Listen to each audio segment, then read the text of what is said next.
Cervical cancer हा एकमेव cancer आहे, जो आपण प्रिव्हेंट करू शकतो. म्हणजे त्याच्यापासून आपण स्वतःचं संरक्षण करू शकतो. आणि हे आपण 2 पद्धतीने करू शकतो. एक तर एच-पी-व्ही व्हॅक्सिन घेऊन. भारत सरकारने एक नॅशनल प्रोग्राम रिलीज केलेला आहे. प्रत्येक राज्यात, प्रत्येक केंद्रशासित प्रदेशामध्ये ज्या 14 वर्षापर्यंतच्या मुली आहेत, त्या 15 वर्ष होण्याच्या आधी त्यांना एच-पी-व्ही व्हॅक्सिन दिलं जाणार आहे. हे व्हॅक्सिन 4 प्रकारच्या एच-पी-व्ही संक्रमणापासून त्यांना वाचवेल. आता जी दुसरी पद्धत आहे, ती म्हणजे स्क्रीनिंग करणं. सर्व्हायकल कॅन्सर आहे की नाही हे ओळखण्यासाठी जी अत्यंत महत्त्वाची आणि एकदम साधी सोपी ओ-पी-डी बेसिसवर होणारी जी स्क्रीनिंग आहे, ती आहे पॅप स्मिअर. पॅप स्मिअर कुठलं शस्त्रक्रिया नाहीये आणि ह्याला काही अॅनेस्थेशिया वगैरे देण्याची गरज नाहीये.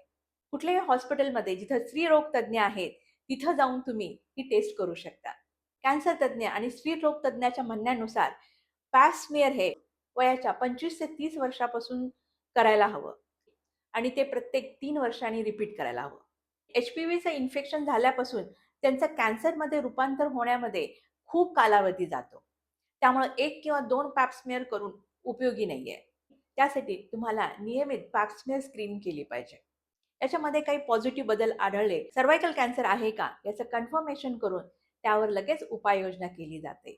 पॅप स्मिअर स्क्रीनिंगमध्ये सर्व्हायकल कॅन्सरची जी प्री कॅन्सरस अवस्था आहे, ती माहिती होते. त्यामुळं एच-पी-व्ही इन्फेक्शनचं सर्व्हायकल कॅन्सरमध्ये रूपांतर होण्याच्या आधी आपण ते माहीत करून घेऊ शकतो आणि त्याच्यावर वेळीच उपाययोजना करून सर्व्हायकल कॅन्सर होण्यापासून आपला बचाव करू शकतो.